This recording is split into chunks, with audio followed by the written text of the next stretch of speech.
आत्मा का अस्तित्व एक ऐसा विषय है जो सदियों से मानवता को आकर्षित करता आ रहा है। विज्ञान और आध्यात्मिकता के बीच यह बहस कभी खत्म नहीं होती। क्या आत्मा सच में होती है या यह केवल एक मनोवैज्ञानिक कल्पना है?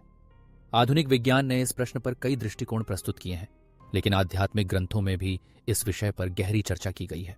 विज्ञान के अनुसार आत्मा का अस्तित्व एक चुनौतीपूर्ण प्रश्न है। वैज्ञानिक दृष्टिकोण से आत्मा को भौतिक शरीर से अलग एक तत्व के रूप में नहीं देखा जाता। मस्तिष्क की गतिविधियों को समझने के लिए अनेक शोध हुए हैं जो यह बताते हैं कि हमारी सोच, भावनाएं और चेतना मस्तिष्क की संरचना और रासायनिक प्रतिक्रियाओं का परिणाम है। यदि हम आत्मा को चेतना के रूप में परिभाषित करें तो विज्ञान इसे मस्तिष्क के कार्यों से जोड़ता है। लेकिन जब हम आत्मा की अवधारणा को गहराई से समझने की कोशिश करते हैं तो यह सवाल उठता है कि क्या चेतना केवल मस्तिष्क की उपज है या यह कुछ और है? भूत, प्रेत और आत्माओं के अस्तित्व पर भी विज्ञान ने कई बार सवाल उठाए हैं। कई वैज्ञानिकों का मानना है कि ये केवल भ्रामक अनुभव हैं जो मानव मस्तिष्क के संज्ञानात्मक कार्यों का परिणाम है।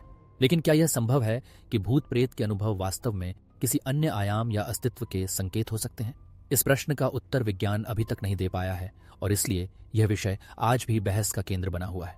भारतीय संस्कृति में आत्मा का वर्णन भगवद गीता, वेदों और अन्य धार्मिक ग्रंथों में किया गया है। भगवद गीता में कहा गया है कि आत्मा अमर है और शरीर के नाश के बाद भी जीवित रहती है। आत्मा का यह अमरत्व हमें यह समझाता है कि जीवन एक चक्र है जिसमें जन्म और मृत्यु केवल एक प्रक्रिया है। वेदों में भी आत्मा के दिव्य स्वरूप का उल्लेख मिलता है जो जीवन के हर पहलू में विद्यमान है। यह आध्यात्मिक दृष्टिकोण हमें आत्मा की गहराई में जाने के लिए प्रेरित करता है जो केवल भौतिकता से परे है।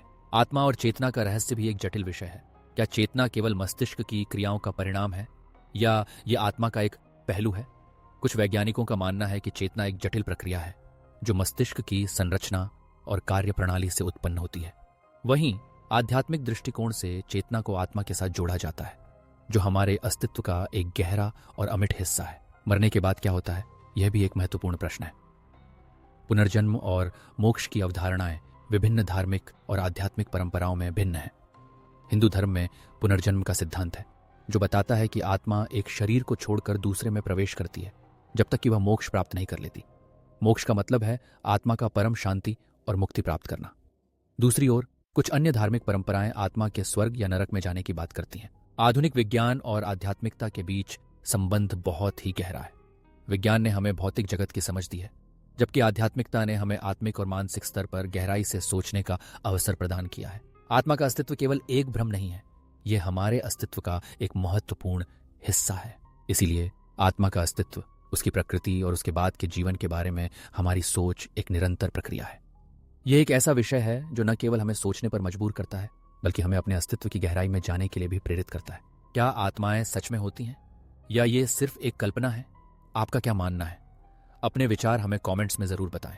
अगर ये वीडियो पसंद आई हो तो लाइक करें और ऐसे ही रोचक विषयों पर और वीडियो देखने के लिए चैनल को सब्सक्राइब करें। आपके जवाब हमारे लिए बेहद खास हैं। तो चलिए चर्चा शुरू करते हैं।